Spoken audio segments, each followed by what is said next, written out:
வணக்கம் நேயர்களே, தந்தை டிவியின் மகளிர் தின சிறப்பு நிகழ்ச்சியான தேவதை நிகழ்ச்சிக்கு உங்களை அன்புடன் வரவேற்கின்றோம். வாங்க நிகழ்ச்சிக்கு போலாம்.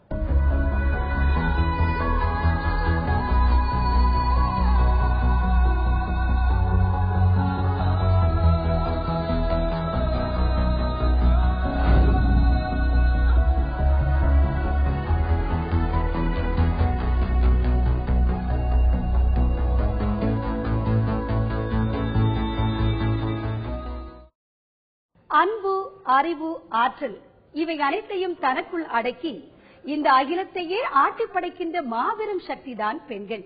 ஒரே ஒரு இறக்கையுடன் ஒரு பறவை பறக்க முடியாது. பெண்குலம் சிறக்காமல் இந்த உலகமும் சிறக்க முடியாது. இந்த உலகத்திலே பிறப்பிக்கப்படுகின்ற மனித நாகரிகங்கள் அனைத்தும் காக்கப்படுவது பெண்களால் தான். மகளிர் தின சிறப்பு நிகழ்ச்சியான இன்றைய தேவதை நிகழ்ச்சியில பல்வேறு துறையில் தங்களுடைய தடங்களை பதித்து சாதிச்சுட்டு வர பெண்களை பத்தி தான் நாம பார்க்க போறோம்.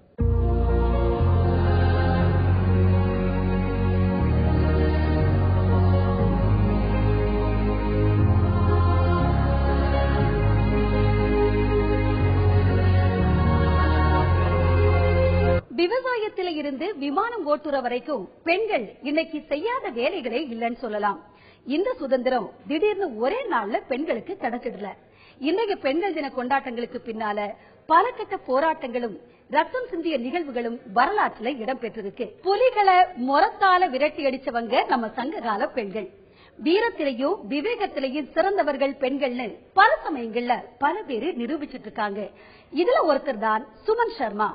ஆண்களுக்கு நிகரா போர் விமானங்களை ஓட்டி பல உலக சாதனைகளை படைச்சிட்டு இருக்கிற இவரோட வீர செயல்களை பத்தி தான் விரிவா பார்க்க போறோம். பன்முகத்தன்மை கொண்ட மிக்கோயன் 4ஆம் தலைமுறை போர் விமானமான ரஷ்யாவின் மிக் 35 ரக போர் விமானத்தில் துணை விமானியாக பறந்தவர் சுமன் சர்மா. 20,000 அடி உயரத்தில் 360 டிகிரி கோணத்தில் வானத்தில் டைவடித்து சுழன்று பறந்த சாதனையின் நாயகிதான் டெல்லியைச் சேர்ந்த சுமன் சர்மா. 2007 ரத்தன் டாடா அமெரிக்க போர் விமானத்தில் பறக்க அந்த செய்தி சுமன் சர்மாவை ஈர்க்க, அதனால் போர் விமானத்தில் பறந்து சாதித்தவர்தான் சுமன் சர்மா. 1, 2 அல்ல, 3 போர் விமானங்களில் பறந்து வரலாற்று சாதனை படைத்திருக்கிறார் சுமன் சர்மா. இந்திய விமானப்படையிலும் கப்பல் படையிலும் அரசு பெண்களுக்கும் இன்னும் முழுமையான வாய்ப்பை வழங்கவில்லை. இன்றைய காலகட்டத்தில் பல்வேறு நாடுகளில் போர் விமானங்களில் பெண்கள் பறந்து பறந்து சாதனை படைத்துக் கொண்டிருக்கிறார்கள். அந்த பெண்களுக்கு இணையாக நம் நாட்டு பெண்களும் சாதனை படைக்க வழியையும் வாய்ப்பையும் இந்திய அரசு ஏற்படுத்தி கொடுத்தால் சாதனை படைக்க காத்திருக்கிறார்கள் இந்திய பெண்கள். போர் விமானியாக ஒருபுறம் பெண்களின் சாதனைகள் இருக்க, தனியார் விமான நிறுவனத்தின் ஏர்பஸ் 320 விமானத்தில் கேப்டனாக தலைமையேற்று விண்ணில் சிறகடித்து பறந்து கொண்டிருக்கிறார் பவிகா பாரதி. பேரில் பாரதியை கொண்டிருக்கும் இவர் பாரதி கண்ட புதுமை பெண்களில் ஒருவர். லிம்கா புத்தகத்தில் இடம் பிடிச்சிருக்கின்ற இவரை குறித்து இப்ப பார்க்கலாம்.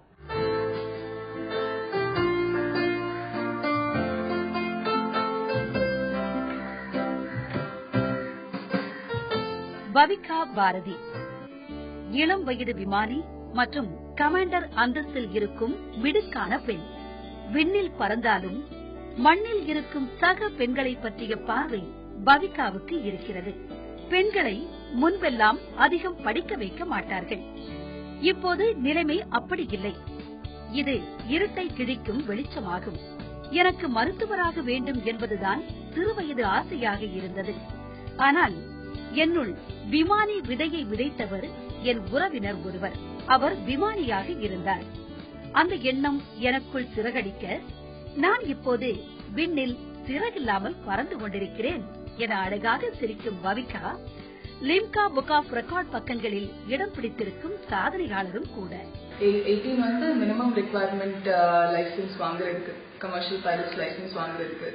ஸோ அதனால 18 வயசு முடிஞ்ச உடனே பர்த்டே அன்னைக்கு நாங்கள் லைசன்ஸ் சப்மிட் பண்ணி, எனக்கு 18 வயசு 21 நாளையில எனக்கு கமர்ஷியல் பைலட்ஸ் லைசன்ஸ் கிடைச்சது. இது இந்தியாவிலே யங்கஸ்ட் ஸ்டேஜ்ல பைலட் லைசன்ஸ் கிடைச்ச ரெக்கார்ட். ஸோ என்னோட ரெக்கார்ட் லிம்கா புக் ஆஃப் ரெக்கார்ட்ஸில் இருக்குது. இதுக்கு பிறகு நான் ஒரு ப்ரைவேட் ஏர்லைன் ஜாயின் பண்ணி hours around 2500 hours முடிச்சு ஏர்லைன் டிரான்ஸ்போர்ட் பைலட் லைசன்ஸ் வாங்கினேன். அதுவுமே நான் ஒரு 21st பர்த்டே அன்னைக்கு வாங்கினேன். 21 வந்து மினிமம் ஏஜ் லைசன்ஸ் வாங்குறதுக்கு. ஸோ அது இன்னொரு 3வது ரெக்கார்ட். அடுத்தது 4வது வந்து எனக்கு கமாண்ட் 21 years and 7 months கிடைச்சது. அதுவுமே ஒரு யங்கஸ்ட் ரெக்கார்ட் இது வரைக்கும் உள்ளதுல. ஸோ எனக்கு 4 லிம்கா புக் ஆஃப் ரெக்கார்ட்ஸ்ல ரெக்கார்ட் இருக்குது. இண்டிகோ ஏர்லைன்ஸ் நிறுவனத்தின் ஏர்பஸ் 320 விமானத்தில் தற்போது கேப்டனாக இருக்கிறார் பவிகா. இன்னொரு சிறப்பும் பவிகாவுக்கு உண்டு. அவர் தனது தாயுடன் இணைந்து விமான பயிற்சி எடுத்துக் கொண்டவர். நானும் அம்மாவும் சேர்ந்து ட்ரைனிங் பண்ணதுனால நாங்க வந்து part of the only mother daughter tour to to our pilot training together. இது வரைக்கும் இதுக்கு முன்னால யாருமே அம்மாவும் பொண்ணும் சேர்ந்து பைலட் ட்ரைனிங் பண்ணதில்லை. தோல்வியால் துவண்டு போகாமல், எடுத்த காரியத்தை கீழே போடாமல் தூக்கி பிடித்து மீண்டும் துணிவோடு தொடர்ந்தால் வெற்றி நம் பக்கம் என்ற நம்பிக்கை பவிகாவிடம் நிறைய இருக்கிறது. இதைத்தான் மகளிர் தின செய்தியாக பவிகா சொல்கிறார். நிறைய தடைகள் இருக்குது. இதெல்லாம் நமக்கு தாண்டி நமக்கு ஒரு ஏதாவது அச்சீவ் பண்ணணும், ஏதாவது கோலை நம்ம சாதிக்கணும்னாக்கி கண்டிப்பா மனதைரியம் ரொம்ப இம்பார்ட்டன்ட். நம்ம இது நமக்கு முதல்ல யோசிச்சிருக்கணும், என்னன்னா இந்த ஐட்டம் நம்ம கண்டிப்பா நமக்கு கிடைச்சிரும்னுட்டு யோசிச்சிருக்கணும். அப்போதான் நம்மளால அது கிடைக்க முடியும். இங்கிலீஷ்ல சொல்லுவாங்க என்னன்னாக்கி the man who thinks he can is the man who wins. So இதை அட்டைன் பண்றவன், ஏதாவது வின் பண்றவன் வந்து கண்டிப்பா அது நமக்கு ஆல்ரெடி வின் பண்ணிட்டோங்கிற தைரியம் இருக்கணும். விமானங்களில் பயணிக்கும் நூற்றுக்கணக்கான பயணிகள் தினம் தினம் தங்கள் உயிர்களை விமானிகளின் வசம் ஒப்படைத்துவிட்டு பயணத்தை தொடர்ந்து கொண்டிருக்கிறார்கள். அந்த நிம்மதி பயணங்கள் எப்போதும் முடிவதில்லை. பவிகா ஒவ்வொரு நாளும் பறக்க புறப்படும் போது தன் வீட்டில் பிரார்த்தனையில் ஈடுபட்ட பிறகே வீட்டை விட்டு கிளம்புகிறார். பவிகா பறக்க தயாராகும் போது அவர் முகத்தில் புது உற்சாகம். அந்த உற்சாகம்தான் அவரை இந்த உயரத்தில் வைத்து பார்த்துக் கொண்டிருக்கிறது. இன்றைய காலகட்டத்தில பல தடைகளை தாண்டித்தான் பெண்கள் தன்னுடைய அடையாளத்தை வெற்றிகரமா பதிவு செய்ய முடியுது.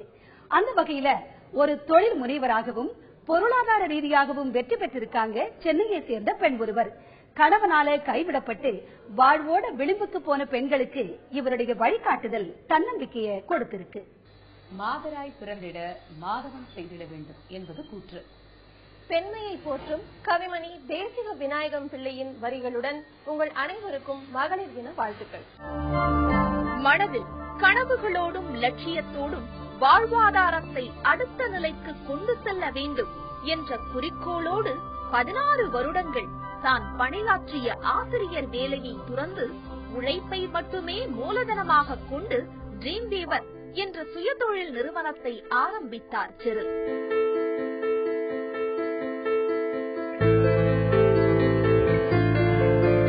ஆரம்பத்தில் பெரிய அளவில் சோபிக்க முடியாமல் போனாலும் தாம் தற்போது செய்து கொண்டிருக்கும் தொழிலில் நல்ல முன்னேற்றம் காண வேண்டும் என்றால் காலத்திற்கு தகுந்தாற்போல் நம்மை நாம் அப்டேட் செய்து கொள்வது புத்திசாலித்தனம் என்பதை உணர்ந்த சிறில் அதற்கான வேலைகளில் ஈடுபடத் தொடங்கினார்.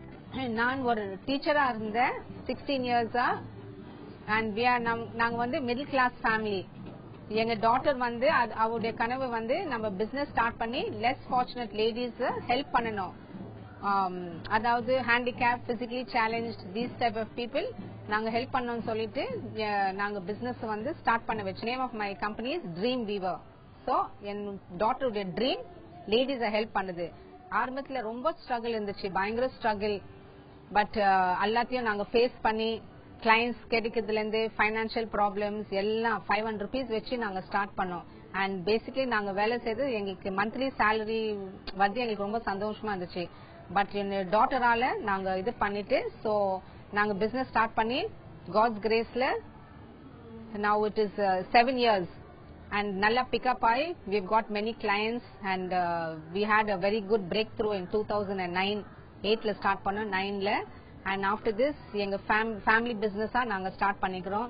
இந்த காலம் ஜென்ட்ஸ் மட்டும் அப்படி இருக்குன்னு அவசியம் இல்லை. ஈவன் இந்த லேடிஸ் வந்து முன் நின்றுட்டு நிறைய வேலையும் செய்யலாம், ஃபேமிலியும் கவனிக்கலாம், பிளஸ் லைஃப்ல முன்னுக்கு வரலாம். It's very very very important. உழைப்புக்கேற்ற பலன் கிடைக்க ஆரம்பித்த தருணத்தில் வாழ்க்கையில் பொருளாதார ரீதியில் பின்னடைவை சந்திக்கும் பெண்களின் வாழ்வாதாரத்தையும் மேம்படுத்தினார்.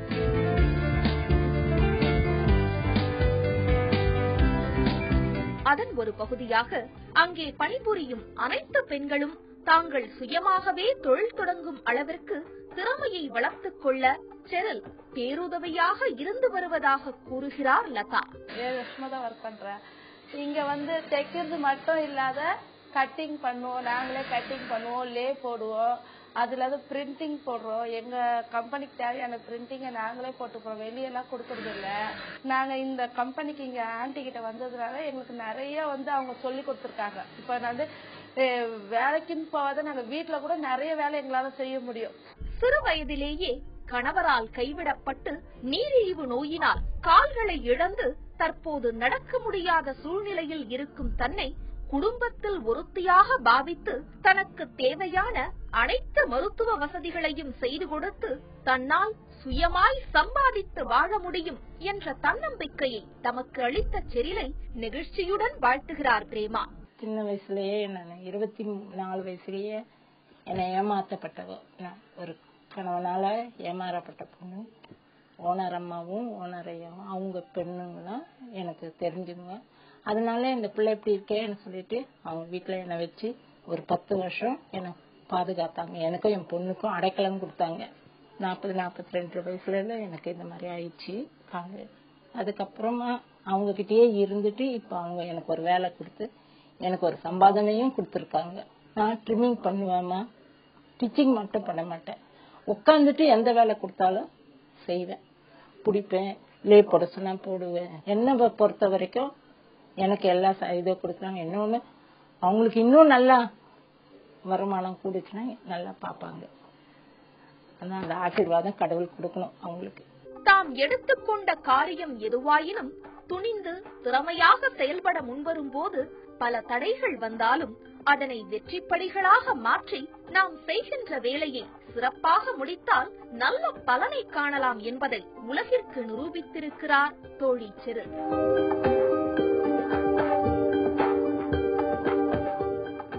பாம்பை கண்டால் படையே நடுங்கும்னு சொல்லுவாங்க. ஆனா இந்த சகோதரிகளை கண்டா கடுமையான விஷம் கொண்ட பாம்புகள் கூட பொட்டி பாம்பாய் அடங்கி போயிருமா? யார் அந்த சகோதரிகள் பார்க்கலாம். பாம்புகளை கண்டால் அனைவரும் நடுங்கும் நிலையில் பாம்புகளை காப்பாற்றுவது ஒரு சேவையாகவே செய்து வருகின்றனர் தஞ்சை அண்ணா நகர் பகுதியை சேர்ந்த சகோதரிகளான சத்யபிரியா மற்றும் திலகவதி.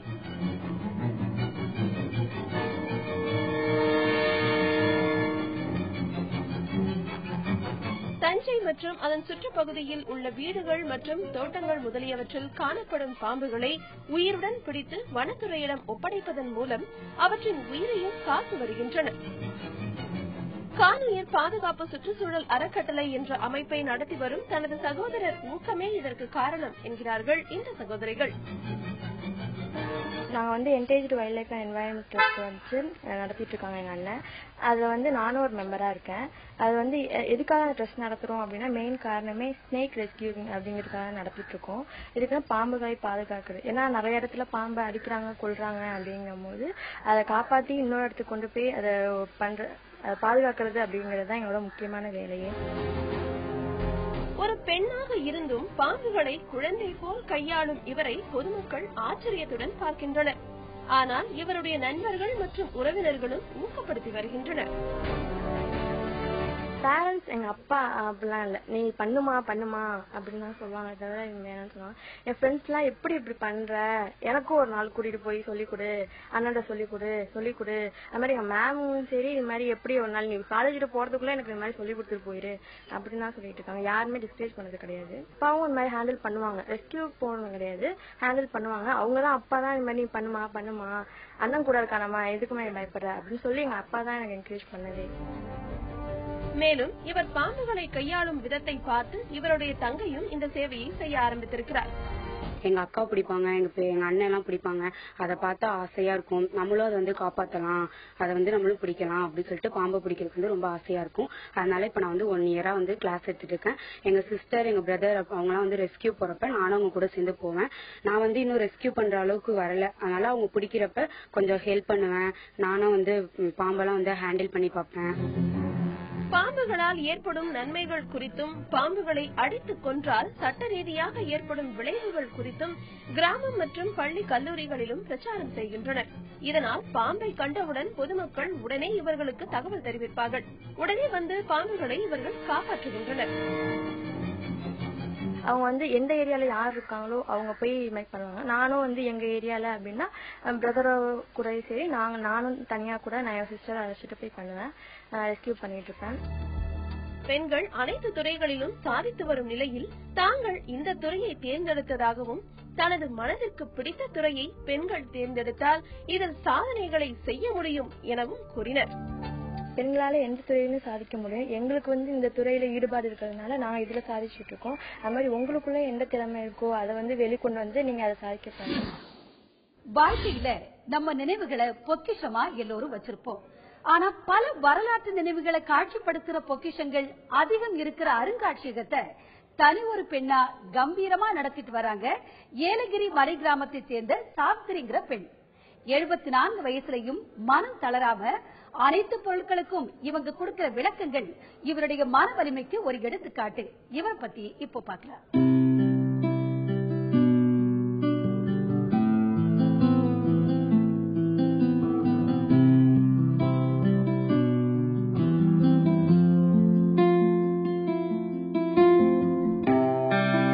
சாவித்ரி கடல் மட்டத்திலிருந்து சுமார் 1400 மீட்டர் உயரத்தில் இருக்கும் ஏலகிரி மலையில் தனி ஒரு பெண்மணியாக அருங்காட்சியகத்தை நடத்தி வருகிறார்.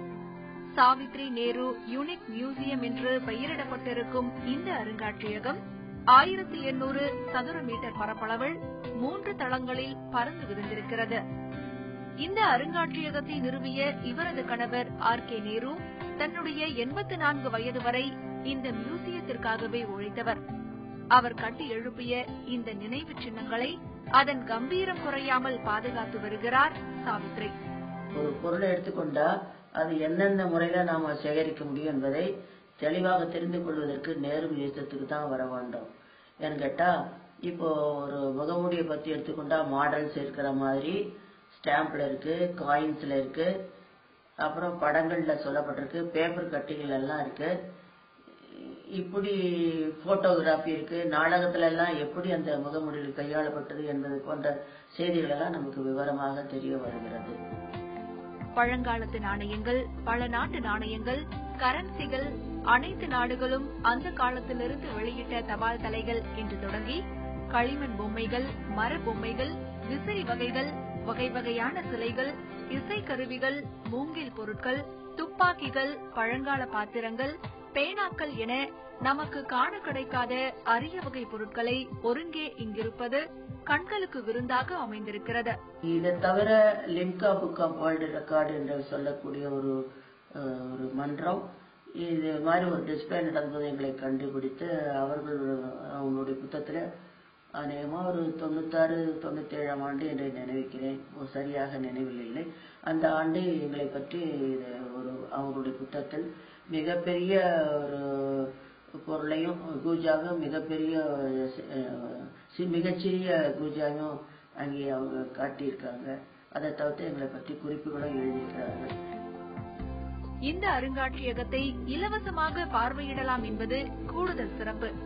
உலகிலேயே மலையின் மீது இருக்கும் அருங்காட்சியகம், தனி ஒரு மனிதர் நடத்தும் அருங்காட்சியகம் என பல பெருமைகளை கொண்டிருக்கும் இந்த அருங்காட்சியகம் வரலாற்றை தெரிந்து கொள்ள விரும்புபவர்களுக்கு நிச்சயமாக ஒரு வரப்பிரசாதம். முன்னாள் பாரத பிரதமர் காலை தொட்டு வணங்கிய மதுரை சின்னப்பிள்ளை பத்தி நம்ம எல்லோருக்கும் தெரிஞ்சிருக்கும். அதே போல விவசாயத்துல அதிக மகசூல் மற்றும் அதிக லாபம் காரணமா இப்போ பிரதமர் மோடி அவர்கள் கிட்ட விருது வாங்கியிருக்காங்க விழுப்புரத்தை சேர்ந்த விசாலாட்சி. இவருடைய விவசாய பணிகள் மற்றும் அவங்க சாதனை குறித்து இப்போ பார்க்கலாம். இவர்தான் விசாலாட்சி. இவருடைய எளிமையான தோற்றம், யதார்த்தமான பேச்சு, இதையெல்லாம் பார்த்த மாத்திரத்தில் தெரிந்துவிடும் இவர் ஒரு விவசாயி என்று. ஆனால் பலருக்கு தெரியாது இவர் பிரதமர் மோடி கையால் விருது வாங்கியவர் என்று. எதற்காக என்ன விருது வாங்கியிருக்கிறார்? வாருங்கள் பார்ப்போம். விழுப்புரம் மாவட்டம் வானூர் அருகே உள்ள கொந்தமூர் கிராமம்தான் விசாலாட்சியின் ஊர். இவர்களது குடும்பம் மிக எளிமையானது. விவசாய குடும்பத்தைச் சேர்ந்த இவர் வாங்கியிருக்கும் விருதும் அதே விவசாயத்துக்காகத்தான். பெரும்பாலானோர் சொல்வது விவசாயத்தில் லாபம் ஈட்டுவது கடினம் என்பதுதான். ஆனால் விசாலாட்சியோ அதிக மகசூல், அதிக லாபம் இரண்டையும் விருது வாங்கும் அளவிற்கு செய்திருக்கிறார் என்பது நம்மை வியப்பில் ஆழ்த்துகிறது.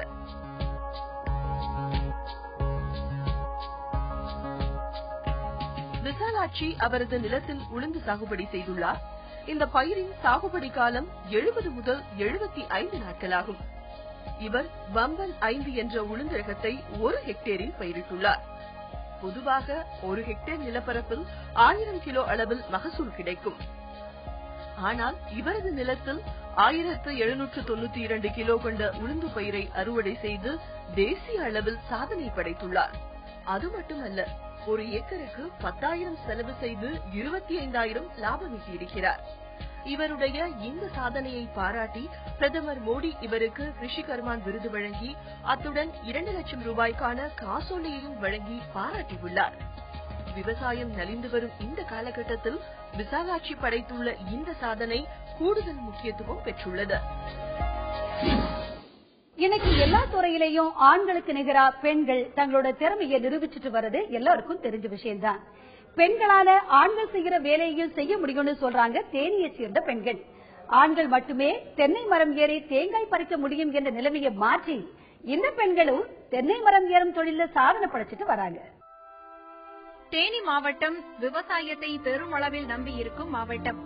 இங்கு திராட்சை, நெல், வாழை, தென்னை உட்பட பல்வேறு பயிர்கள் சாகுபடி செய்யப்படுகின்றன. இங்கு 10 லட்சம் தென்னை மரங்கள் உள்ளன.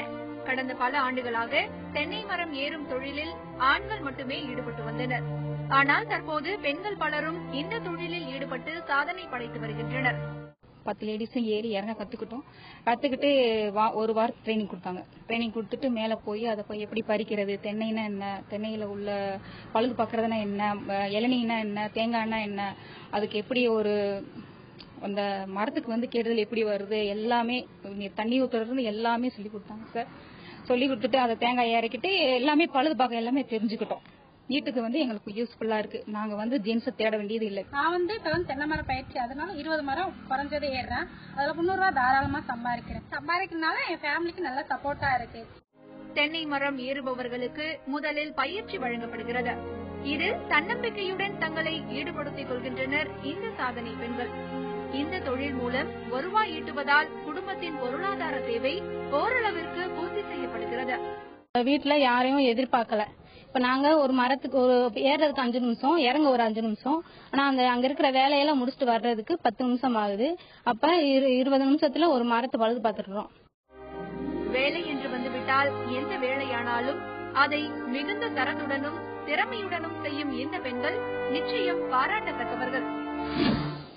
தங்களோட தன்னம்பிக்கை மற்றும் உறுதியான எண்ணங்கள் மூலமா பலரையும் திரும்பி பார்க்க வைக்கும் பெண்களை குறித்தும் இவர்கள் கடந்து வந்த பாதைகள் குறித்தும் பார்த்தோம். இவர்கள் கிட்ட இருக்க உறுதி, உழைப்பு மற்றும் தன்னம்பிக்கை, இந்த விஷயங்களை மகளிர் தினத்துல உறுதிமொழியா எடுத்துக்கலாம். வணக்கம்.